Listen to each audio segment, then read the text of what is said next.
19절 20절이 되겠습니다. 네.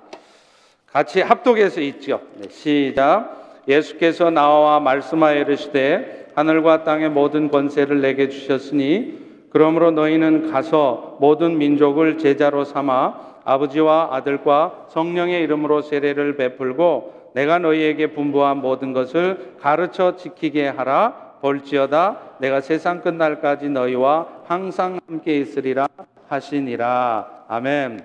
네, 오늘 말씀은 저를 신학교 다니는 동안 가르쳐 주시고 지도해 주셨던 스승님이십니다. 김우원 목사님께서 나오셔서 말씀하십니다. 옛말에 군사부 일체라고 그래서 임금하고 스승하고 부모는 다 동급이라고 그랬는데 스승님을 제가 앞에 모셔놓고 매주일 설교를 하니 제가 얼마나 부담이 많겠습니까? 그런데 우리 스승이신 우리 김원 교수님은 정말로 교수의 눈에서 보면 설교 중에 빈틈이 뭐가 있고 또 목표를 뭘 못하는지 다 보이시고 있을 거 아닙니까? 그럼에도 늘 저를 지지해 주시고 격려를 참 많이 해주세요. 그래서 제가 개인적으로 많이 힘이 되고 있습니다. 오늘 특별히 주의 말씀 하실 때 우리 모두에게 은혜의 시간 될 수 있기를 바라는 마음으로 큰 박수로 환영하겠습니다.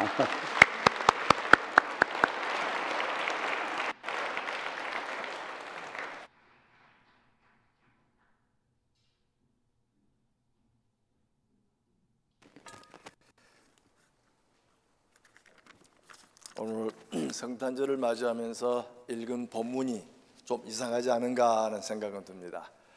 오늘 주어진 말씀은 성탄을 기념할 적마다 우리가 기억해야 할 부분들입니다.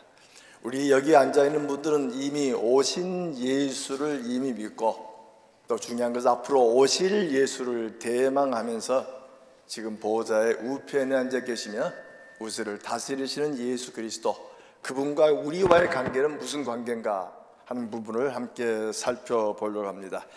특별히 성탄을 맞이하면 누가복음 2장에 있는 말씀을 자주 기억나죠. 오늘 너희를 위하여 구주가 나셨으니 곧 그리스도 주시니라. 거기서 가르치는 말씀 중에 구세주라는 단어가 있고 주님이란 단어가 있습니다. 이 부분들을 함께 생각해 보고자 합니다. 오늘 많은 교회들은 참으로 어려움에 처해 있습니다. 어느 분의 글에 보면 참 심각한 이야기를 쓰고 있습니다. 교회가 건망증에 걸린 게 아니라 치매에 걸린 게 아닌가. 날마다 산소호흡기를 대고 헐떡헐떡하면서 마지막 숨을 쉬는 그런 교회 모습이 아닌가. 저희들이 섬기는 교회는 많은 분들이 함께 예배를 드리기 때문에 그런 부분을 자주 느끼지는 못합니다. 그러나 작은 규모의 교회를 가면 정말 교회 존립의 이야기를 거론할 정도로 굉장히 어려운 일들이 많이 주어집니다. 모든 교회가 그렇지는 않습니다. 선교제 가면 교회가 계속 일어나는 모습을 봅니다만은 우리 서구, 특별히 유럽, 미국 그리고 한국의 교회들 모습은 점점점 축소해 가는 모습들을 보게 됩니다. 왜 그럴까? 그렇게 많은 분들이 함께 예수를 섬기는데 왜 현재 모습이 이렇게 되었을까 하는 모습을 다시 한번 새겨보면서 성탄을 맞이한 우리 자신들의 모습을 한번 살펴보기를 원합니다. 교인들에게 어떤 교회가 좋은 교회냐라고 물으면 많은 사람들은 뭐라고 말합니까? 좋은 음악, 좋은 설교, 좋은 프로그램, 또 편의시설을 갖춘 교회가 좋은 교회라고 얘기합니다. 그 부분은 담화하는 분들은 교회 외형적인 모습만 보고 얘기하곤 합니다. 또 어느 분들은 교리적으로 얘기하기도 합니다. 어떤 교회가 건강한 교회입니까? 출석하는 교인들이 많은 교회, 교회당 건물을 가진 교회, 당회와 같이 조직을 가진 교회, 성례와 오늘 헌하실 것 같이 이런 많은 예식이 있는 교회, 또 건전한 신조가 있는 교회, 전부 다 맞는 얘기입니다. 그러나 중요한 게 하나 빠졌죠. 뭐가 빠졌습니까? 예수 그리스도가 빠졌습니다. 좋은 교회, 건강한 교회 어느 교회입니까? 건물이 아니죠. 프로그램이 아니죠. 예수 그리스도의 임재입니다. 주님이 함께하는 교회, 주님이 함께 우리 속에 내주하시고 우리 속에 주님이 드러나신다면 수많은 사람들이 예수를 믿고 의지할 수밖에 없는, 강조된 것은 피 묻은 복음과 회개와 중생과 그리고 재림의 소망이 선포되는 교회이기를 바랍니다. 진정한 교회의 존재 목적은 임재, 주님이 함께 하시니까 회개가 일어나고 중생이 일어나고 정말 주님이 역사하시는 아름다운 교회가 우리가 섬기는 교회이기를 원합니다. 그런데 우리가 교회를 보는 관점을 하나 바꿀 필요가 있습니다. 그림 하나 보겠습니다. 자, 그림을 보시면 누가 보입니까? 70대 마귀 할머니 보이십니까? 그렇죠? 콧불이가 나고 그리고 목에 힘을 주고 있는 할머니 모습이죠. 또 다른 각도로 보시면 또 다른 사람이 보입니다. 20대 처녀가 보입니까? 20대 처녀가 지금 옆쪽 사이드로 보고 있고 귀가 있고 그리고 목에 목걸이를 하고 있는 모습입니다. 우리는 한쪽 방향으로만 보게 될 때 지도자의 모습은 아닙니다. 지도자의 모습은 우리 시야를 잠깐 바꿔서 교회는 무엇을 하는 것인가 하는 부분을 살피면서 주님과 우리와의 관계를 한번 새겨보려고 합니다. 그다음에 좋은 교회는 몇 명 모이냐 하는 것도 중요하지만 더 중요한 것은 올해 세례 교인이 몇 명 세례를 받았고 몇 명 그들이 그리스도로 고백하고 주님 앞에 돌아왔는가 하는 부분이 살펴지는 교회이기를 바랍니다. 예수님의 사역은 제자를 부르시는 사역입니다. 제자로 부르셨고 마지막에 모든 족속을 제자로 삼으라. 많은 분들은 제자로 삼으라 하는 이야기를 들으면 목사님과 선교사에게 주는 말씀으로 이해를 합니다. 목사 1000명을 모아놓고 마태복음 28장 이야기는 무슨 얘기냐? 많은 목사님들은 교인들에게 주신 말씀입니다. 베드로와 같이 믿음을 고백하는 자들에게 주신 말씀입니다. 근데 재미난 것은 교인 1000명을 모아놓고 이 말씀은 누구에게 주신 말씀이냐? 이구동성으로 목사에게 주신 말씀이라는 겁니다. 이 말씀은 목사에게도 아니고 선교사에게도 아니고 베드로와 같이 예수 그리스도를 고백한 자들에게 주신 말씀으로 교회 존립 목적을 얘기한 부분입니다. 우리 교회 주보 4페이지에 보시더라도 우리 펠로십 교회의 설립 목적이 나옵니다. 펠로십 교회의 목적은 모든 족속으로 제자를 삼아 하나님께 영광을 돌리는 것이다. 자, 그러면 이 일을 감당하시려면 우리 한 사람 한 사람이 여기서 언급한 것처럼 제자, 사역자로 부름받던 사실을 재확인할 필요가 있습니다. 자, 이 말씀을 이해하시려면 제자란 말을 이해할 필요가 있습니다. 제자가 무슨 말씀인가? 복음서에 제자란 말이 250번 넘게 나옵니다. 제자란 말을 살펴보면 3개 다른 단계별로 쓰여집니다. 1단계, 2단계, 3단계로 구분해서 쓰여진 것을 읽어볼 수가 있습니다. 첫 번째 단계 사람들입니다. 그 사람들은 예수께 나와서 뭔가 체험받고 배우기를 원하고 예수께 가서 덕을 보기를 원하는 분들이 생각외로 많다는 사실이죠. 마태복음 4장에 보시면 예수님이 공생애를 시작하시면서 천국의 복음을 전하시고 말씀을 가르치시고 병자를 고치신다는 말씀이 마태복음 4장 마지막 부분에 나옵니다. 그분의 가르침은 랍비들과의 가르침과 틀리고 강력하고 천국의 강한 메시지를 전하고 로마의 압제를 받는 사람에게 위로를 주는 귀한 말씀드렸습니다. 또 그분은 말씀만 준 게 아니었습니다. 병자들을 고치셨습니다. 수많은 사람들이 예수께 와서 병 고치려고 갈릴리에서 예루살렘에서 요단 동편에서 모여들었습니다. 마태복음 5장 1절에 보시면 바로 그 사람들을 이렇게 말합니다. 예수께서 무리를 보시고 산에 올라가 앉으시니 제자들이 나온지라. 그때 제자는 12제자를 말한 게 아닙니다.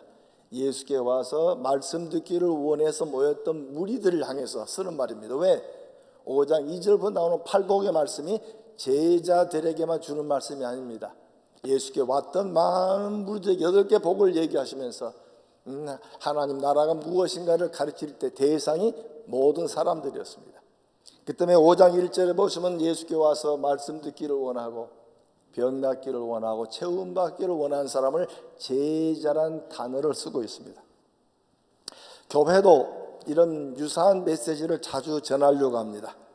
교인들이 선호하고 듣기 좋아하고 뭔가 채움받기를 원하는 얘기를 함으로 말미암아서 숫자를 많이 늘리려고 하는 것이 교회의 눈에 보이는 모습들이기도 합니다. 막 그런 부분을 잘 설명한 게 우리 마태복음에 이런 말씀이 나옵니다. 수고하고 무거운 짐진 자들아. 우리 많이 암송하시죠? 그 다음에 무슨 말씀이죠? 그 다음에 나오는 말씀은 내가 너희를 편히 쉬게 하리라. 여기까지는 많이 외웁니다. 자, 그 다음에 무슨 말씀입니까? 편히 쉬게 하리라. 그 다음에 나오는 말씀은 내 멍에를 메라란 말이 나오는데 여기까지 암송하는 사람은 그렇게 많지는 않습니다. 우리들은 뭔가 예수께 나오면 편히 쉬고 아름다운 걸 준다는 얘기에 너무 매여 있다 보니까 내 멍에는 쉽고 가벼우니 내 멍에를 메란 말에 대해서는 많은 분들이 관심을 잘 가지려고 하지 않습니다. 그 얘기는 마치 목사의 이야기다. 그건 선교사에게 주어진 얘기가 나야 그냥 평신도인데 성경은 그런 구분을 하고 있지 않습니다. 예수를 믿는 자와 믿지 않은 자를 구분하는 것이지 교회 내 직급을 구분하고 있는 건 아닙니다. 어느 미국의 선교사 한 분이 태국에서 봉사하면서 겪었던 이야기를 글로 읽어본 적이 있습니다. 태국은 물론에 있는 벼를 하다 보니까 물소 2마리를 넣고 쟁기질을 하는 경우를 자주 보게 됩니다. 멀리서 보니까 쟁기질을 하는데 소 1마리는 크고 1마리가 작은 겁니다. 그 선교사님은 뭔가 잘못됐다. 2마리 소가 다 크든지 2마리가 작든지 해야 되는데 왜 하나는 크고 하나는 작을까? 이상하다. 통역을 내세워서 농부에게 물었습니다. 농부 말이 재밌습니다. 1마리는 어미고요. 1마리는 새끼인데 오늘 쟁기질을 가르치려고 어미 곁에 달아놓았습니다. 그다음에 그때 이 선교사님이 떠오른 말씀이 바로 오늘 얘기한 마태복음 11장 말씀입니다. 예수님께서 내 멍에를 메고 내가 함께 멍에를 지고 간다고 했는데 우리들은 자칫 잘못하면 큰 소, 작은 소로 얘기하고 있는 그때 예수님이 우리와 함께 나와 함께 같이 가자. 내가 내 멍에를 함께 세워주니 내 멍에는 쉽고 가벼움이라고 얘기하고 나옵니다. 구약에도 이런 말씀이 자주 나옵니다. 이사야서 29장에 보시면 사람들이 백성이 입으로는 나를 가까이하며 입술로는 나를 존경하지만은 그 마음은 내게서 멀리 떠나나니 그들이 나를 경외함은 사람의 계명으로 가르침을 받았을 뿐이라. 또 예수님도 그런 말씀합니다. 마태복음 7장에 보시면 너희 전한 유전으로 하나님 말씀을 폐하며 다시 말하면 너무 듣기 좋아하고 그리고 뭔가 마음에 흡족한 얘기만 듣기를 원한다면 그들은 온전한 부분이 아니라고 얘기하고 있습니다. 이와 비슷한 기독교인들의 모습이 요한복음 6장에 묘사되어 있습니다. 갈릴리에서 말씀을 전하자 많은 사람들이 예수께 모였습니다. 그들은 설교의 말씀을 들었고 보고의 말씀을 들었고 또 병자도 고쳐주시니까 예수님께 수많은 사람 모이던 게 자그만치 장정만 5,000명이 넘었다고 말합니다. 그날따라 예수의 말씀만 준 것이 아니었습니다. 어린아이가 가져온 오병이어로 5,000명을 주시고 떡도 주신 이야기를 우리는 잘 기억합니다. 근데 떡을 먹었던 사람들이 다음날 또 예수를 찾았습니다. 예수님이 그곳에 계시지 않았습니다. 그래서 예수님의 수소문하다 보니까 예수님이 가버나움에 있다는 이야기를 듣습니다. 일부는 배를 타고 가버나움을 가게 되고 일부는 갈릴리 호수의 곁을 돌아서 뛰어서 예수를 찾았을 것입니다. 하루 종일 예수를 찾다 보니 얼마나 반가웠습니까? 마치 엄마를 기다리는 어린아이들이 엄마를 보자마자 두 팔로 벌리면서 엄마에게 달려가듯이 예수님하고 달려갔을 것입니다. 그쯤 되면 예수님은 두 팔을 벌리시고 어서 오나 내가 너희를 위해서 말씀도 준비하고 오늘은 또 떡을 주려고 내가 준비했지 라고 반갑게 맞이하셔야 됩니다. 그러나 요한복음 6장 읽으면 그렇지 않습니다. 너희들이 나를 찾는 것은 표적을 본 까닭이 아니요 떡을 먹고 배부른 까닭이로다. 예수님이 뭐라고 말씀하죠? 너희들이 내 손끝에 나오는 떡만 보았지 떡을 주는 나를 보지 못하지 않느냐 하고 꾸짖는 내용이 나옵니다. 예수님께서는 그들과 대화를 계속해 가면서 떡을 먹기를 원한 사람들에게 예수님은 한 가지 주요한 제안을 합니다. 예수님은 당신 자신을 떡으로 주겠다고 말씀하십니다. 나는 생명의 떡이니 내게 오는 자는 결코 줄이지 아니할 것이며 나를 믿는 자는 영원히 목마르지 아니할 것이다. 지금 많은 사람은 예수를 찾아와서 혹시 오늘은 또 다른 떡, 어떤 떡을 주실 것인가 메뉴판을 뒤지고 있을지는 모릅니다. 근데 갑자기 예수님이 주시는 메시지 속에는 메뉴판은 사라져버리고 오직 남아있는 건 예수님밖에 없습니다. 예수를 믿을 것인가, 예수를 따를 것인가. 많은 사람들은 예수께 와서 병 낫기를 원하고 부자 되기를 원하고 승리하기를 원하고 뭔가 내게 체험받기를 원하는 주님의 모습인데, 그래서 이렇게 우리가 예를 들어볼 수 있습니다. 성경을 예수님으로 생각하시면 많은 사람들은 1단계 제자들은 예수님과 내가 구분되어 있습니다. 그래서 종종 내 지갑의 문제를 채워주면 하나님 내 물질적으로 해결해 주십시오. 내 병든 몸을 내놓으면서 주님 내 병을 고쳐주십시오. 내 아이에게 1억을 주십시오 하고 계속 요구하는데 문제는 예수와 내가 구분되어 있는 겁니다. 지금 여기 나타난 요한복음 6장에 나타난 얘기가 바로 그겁니다. 예수께 와서 말씀 듣고 체험받고 떡 먹기를 원했지만 주님과의 관계는 연결되지 않았습니다. 그러나 더 중요한 것은 내가 예수 안에 있으면, 내가 예수님 안에 있으면 예수님은 내 필요한 것을 채워주시고 인도해 주실 것을 믿습니다. 주님이 요구한 것은 1단계 제자들은 예수와 자기와 관계가 없는 겁니다. 뭔가 예수께 와서 체험만 받기를 원하고, 그러자 요한복음 6장 66절에 보시면 주요한 단어가 나옵니다. 그때부터 그의 제자 중 많은 사람이 떠나가고 그와 함께 다니지 아니하더라. 여기 썼던 단어가 제자라는 단어입니다. 1단계 제자들은 예수님과 깊은 개인적 관계가 없습니다. 예수로 말미암아 뭔가 이득을 얻고 예수로 말미암아서 뭔가 필요를 채우기를 원한다면 그런 진정한 의미의 그리스도인은 아니라는 겁니다. 그들은 예수를 통해서 뭔가 얻기만을 원했던 1단계 사람들입니다. 이들은 엄밀히 말하면 그리스도 관계를 가지지 않은 사람들입니다. 주님은 제자들에게 묻습니다. 너희들도 가려느냐? 여기서 진정 제자의 모습이 언급되어 있습니다. 요한복음 6장 67절 이하에 보시면 주여 영생의 말씀이 계시오매 우리가 네게로 가오리까. 우리는 주는 하나님의 거룩하신 자인 줄 믿고 알았습니다. 주님은 그리스도이십니다. 주님은 하나님의 아들이십니다. 라는 귀한 고백이 있을 때 주님과의 관계가 주어집니다. 저도 이와 비슷한 경험을 한 적이 있습니다.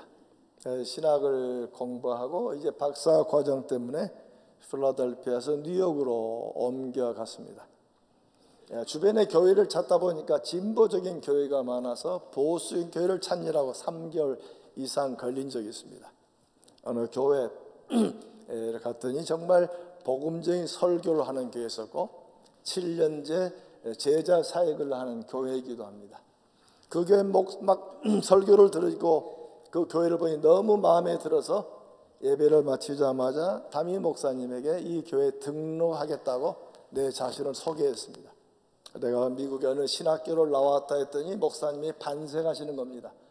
당신 교회 부목사님이 그 신학교 출신인 겁니다. 부목사를 만나서 얘기하다 보니까 나보다 3년 앞선 분이었습니다. 교수를 얘기하고 학생들을 얘기하고 누구를 아느냐.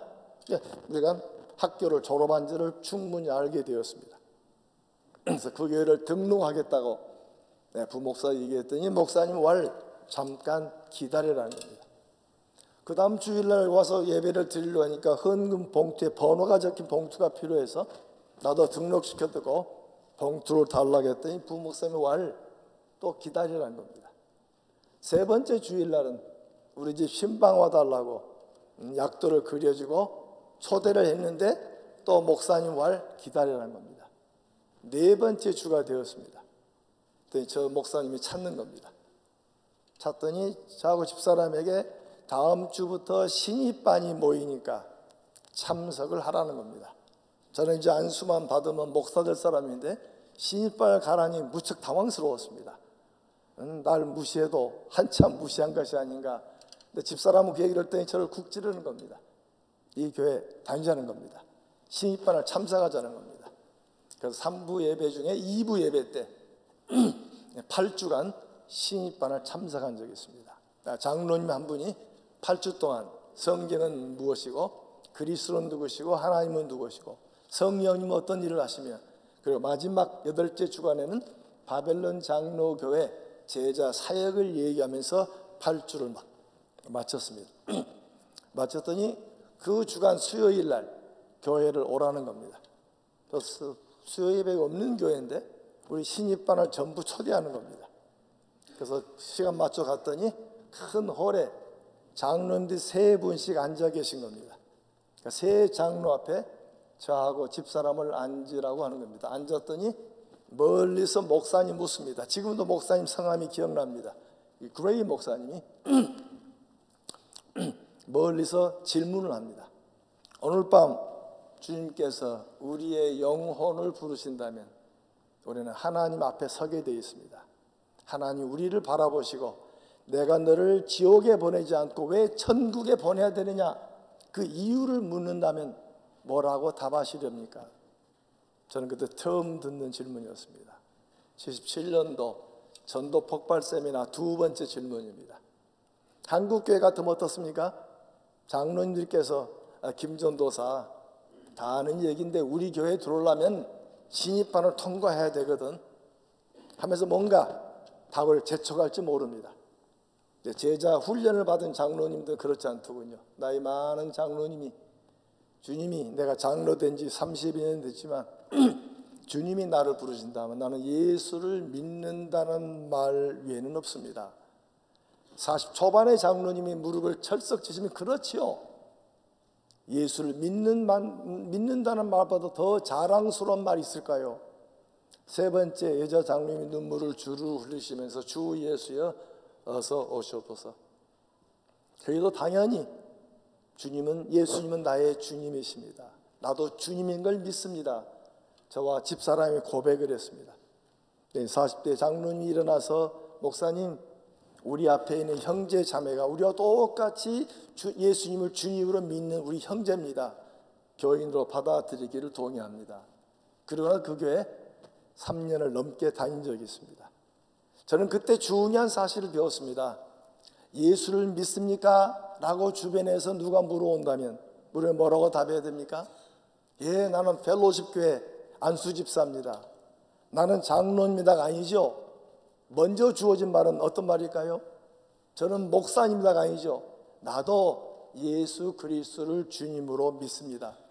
그리고 나서 2번째로 현재 저는 어느 교회 집사로 봉직하고 있습니다.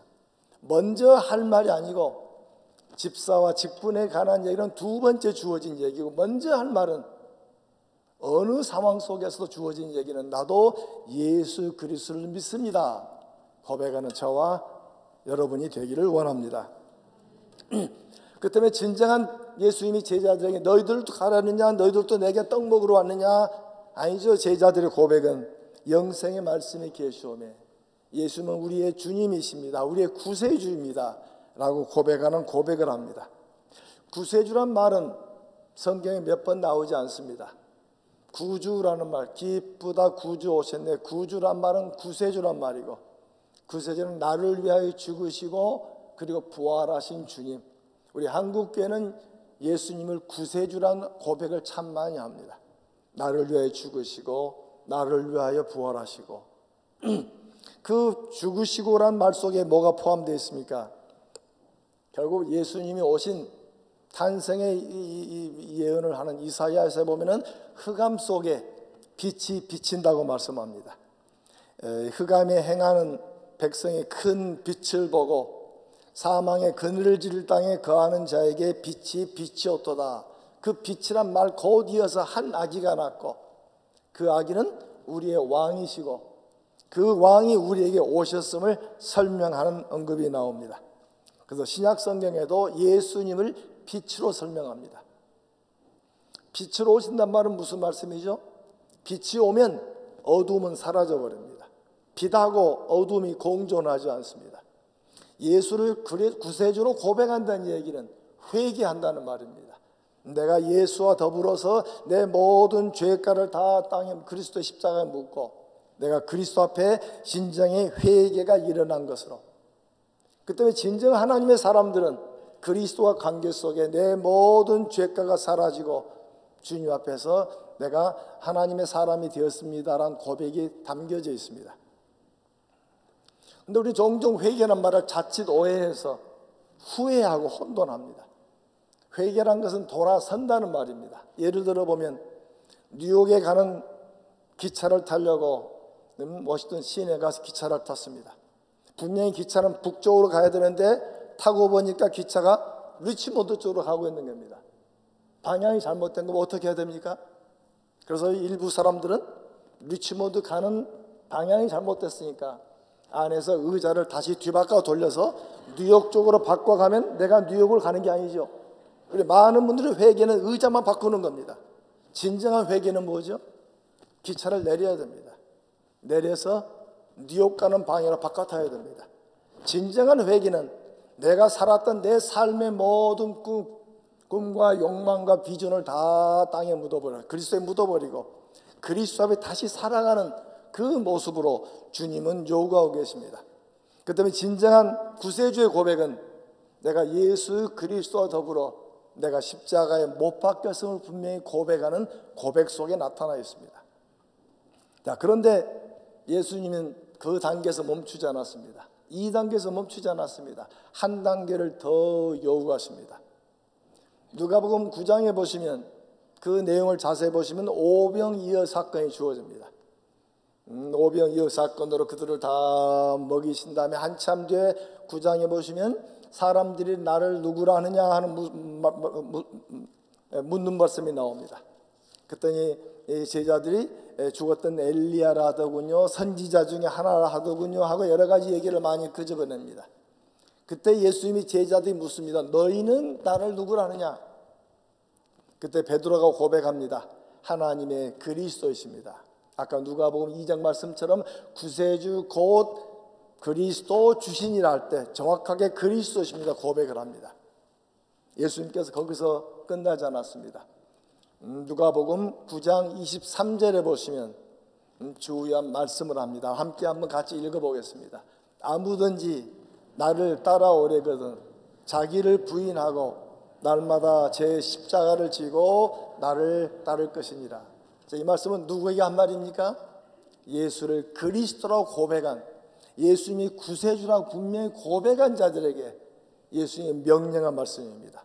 나를 따라오려거든 자기를 부인하고 자기 십자가를 지고 나를 따를 것이라.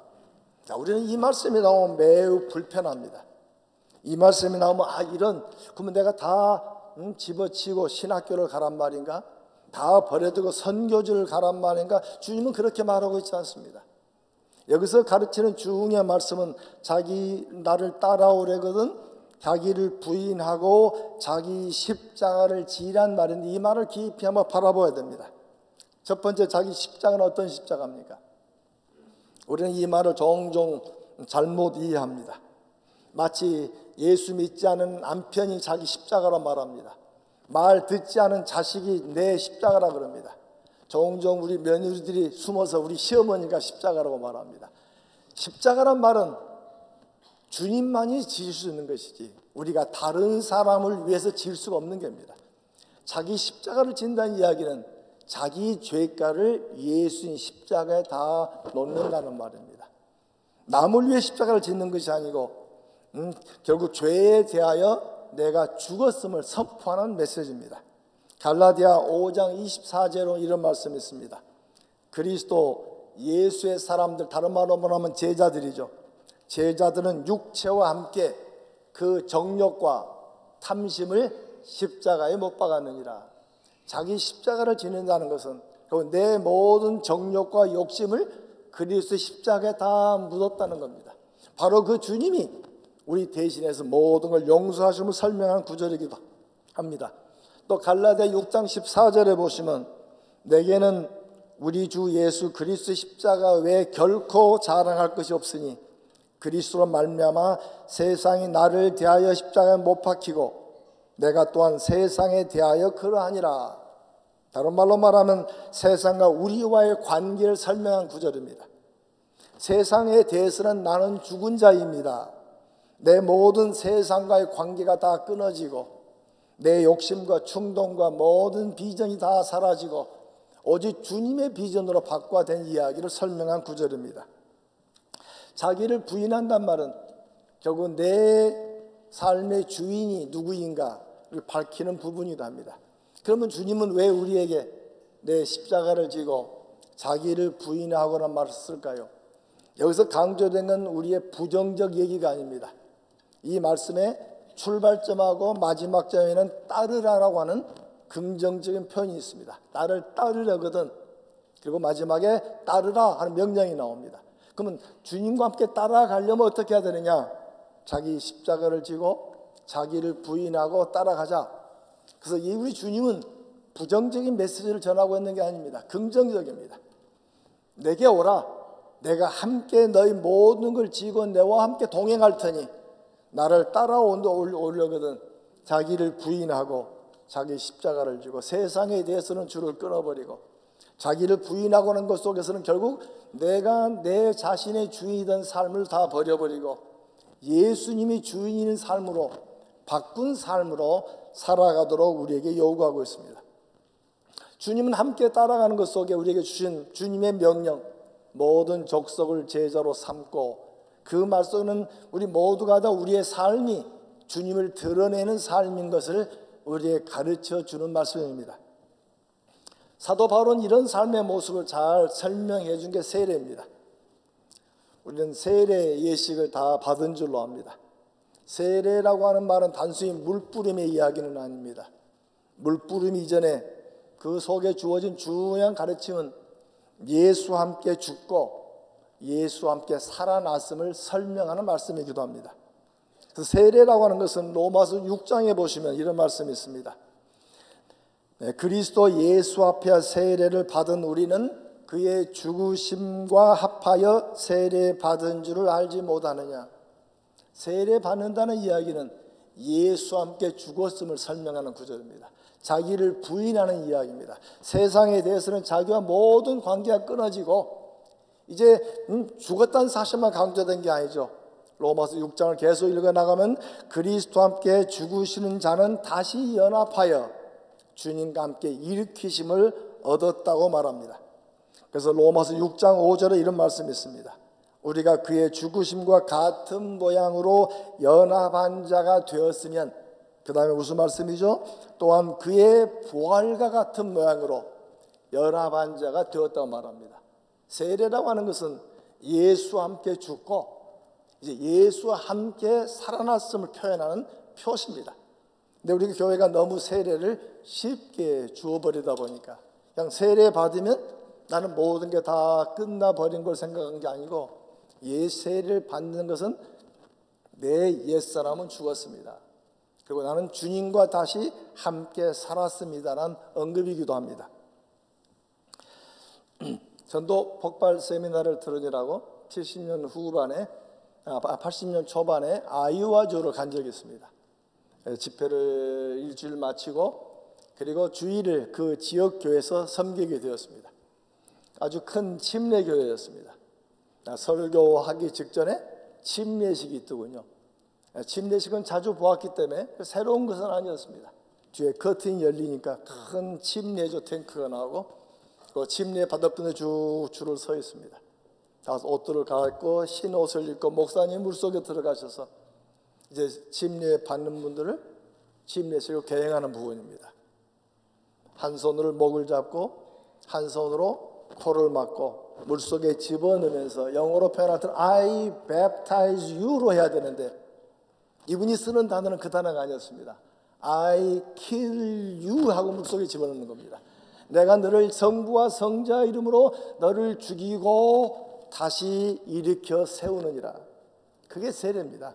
세례는 단순히 물뿌림에 관한 이야기고 물속에 들어가는 얘기가 아니고 세상에 대하여는 나는 죽었습니다. 내 욕심에 대해서는 죽었습니다. 내 비전에 대해서는 죽었습니다. 내 꿈에 대해서는 죽었습니다. 이제 주님의 비전 속에 주님의 꿈 속에 주님의 인도하심 속에 내가 다시 살아났습니다. 바로 그 주님이 우리를 세우시고 우리 함께 동행하자고 우리에게 요청하고 계신 겁니다. 그 때문에 사도 바울은 말합니다. 우리는 죄에 대하여는 죽은 자요 의에 대하여는 산 자로 여길지어다. 그 때문에 이제는 값으로 산바 되었기 때문에 이제는 내가 내 것이 아니고 내 지식이 내 것이 아니고 내 시간이 내 것이 아니고 물질이 내 것이 아니고 주님 것입니다 라는 고백이 바로 나는 주님과의 관계 속에 당신은 나의 주인이십니다. 귀한 고백이 저와 여러분의 고백이기를 원합니다. 예수 믿기 전에는 우리는 사탄의 종이었습니다.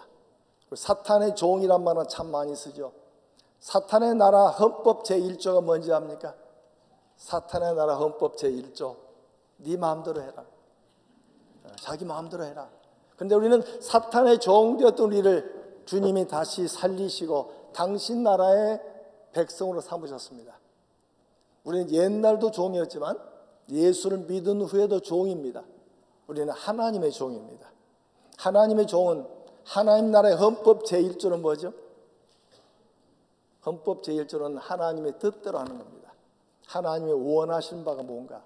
때문에 항상 우리는 순간순간 주님이시라면 어떻게 할 것인가? 이 문제를 주님이시라 어떻게 풀 것인가? 어려운 일을 당했을 때 주님이시라면 어떻게 하셨을까? 우리에게 오가는 것은 주님 앞에 무릎 꿇고 주님은 나의 주인이십니다. 그 고백이 성탄절을 맞이하는 우리 속에 살아있기를 바랍니다.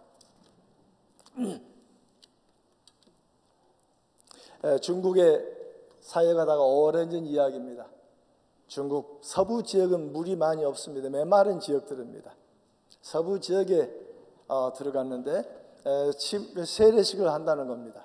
그 지도자에게 이 공안의 단속도 어려우니까 물뿌림으로 세례를 하냐 했더니 물뿌림이 아니라는 겁니다. 침례 전통으로 침례를 해야 한다는 겁니다.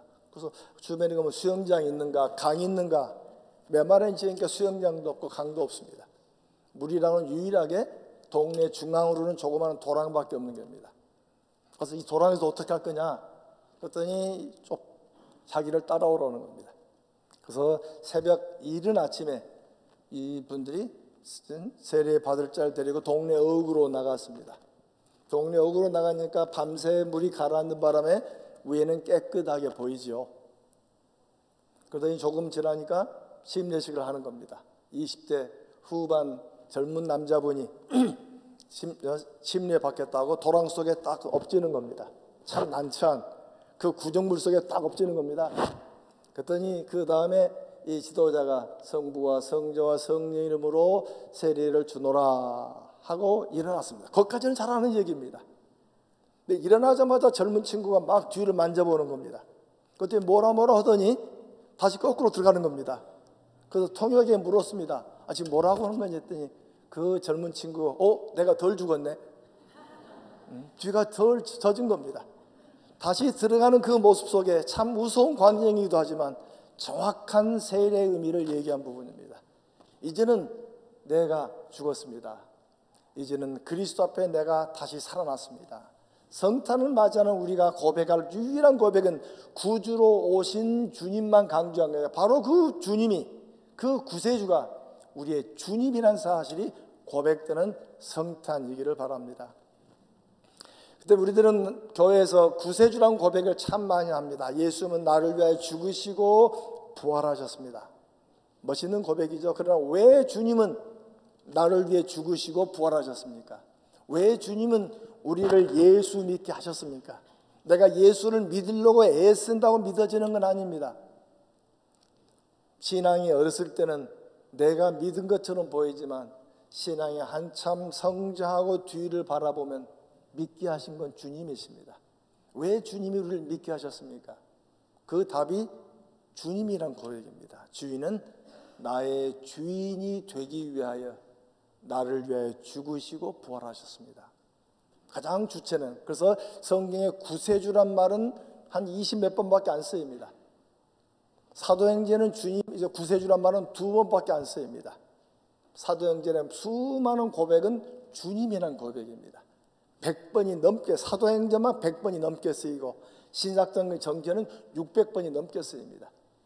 주님은 구세주이시지 않고 주님은 우리의 주인이 되시려고 우리를 위하여 죽으시고 부활하신 우리의 구주 되십니다. 근데 분명히 우리는 성탄절을 맞이하면서 우리를 위하여 오신 구주임과 아울러서 우리의 주인이십니다. 귀한 고백이 우리에게 있기를 원합니다. 이제 말씀을 마칩니다. 예수님의 초기 사역에 제자라 불렸던 수많은 사람들이 모였습니다. 그들은 체험받기를 원하고 병 낫기를 원하고 그들은 예수로 말미암아 덕을 좀 보기를 원했습니다. 그러나 예수님이 당신의 십자가를 얘기하고 생명의 떡인 걸 사실을 얘기했을 때 그들은 다 떠나가 버렸습니다. 그때 제자들이 무슨 너희들 가려느냐? 오늘날 교회를 다니다 그만둔 사람들이 꽤 많이 보입니다. 교회를 다니다가 저 목사 설교 불편하다, 어느 장로 보기 싫다, 어느 권사 힘들다. 우리가 믿는 것은 목사가 아닙니다. 우리가 바라본 건 권사가 아니고 장로가 아니죠. 우리가 바라본 건 주님이십니다.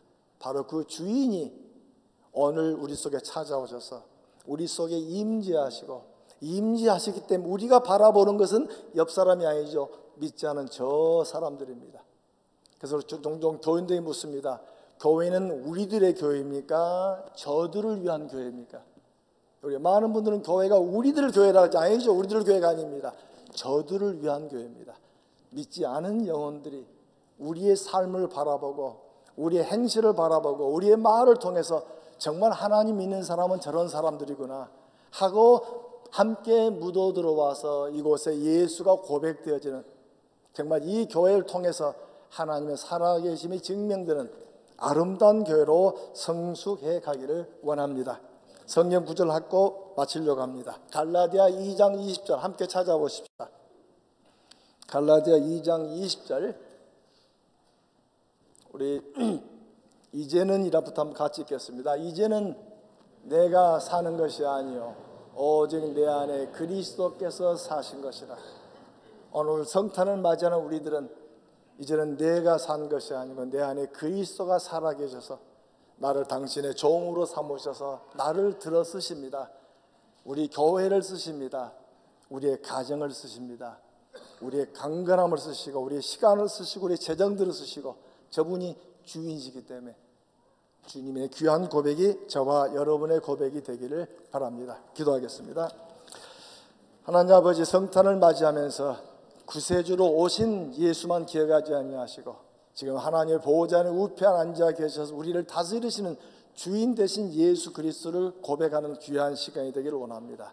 다시 오실 예수, 대망의 예수를 기다리면서 매일매일 삶 속에 주인 되신 그리스도를 고백하며 드러내는 저희들로, 교회로, 가정들로 세워주셔서 우리 주 예수 그리스도를 받들어 기도드립니다. 아멘.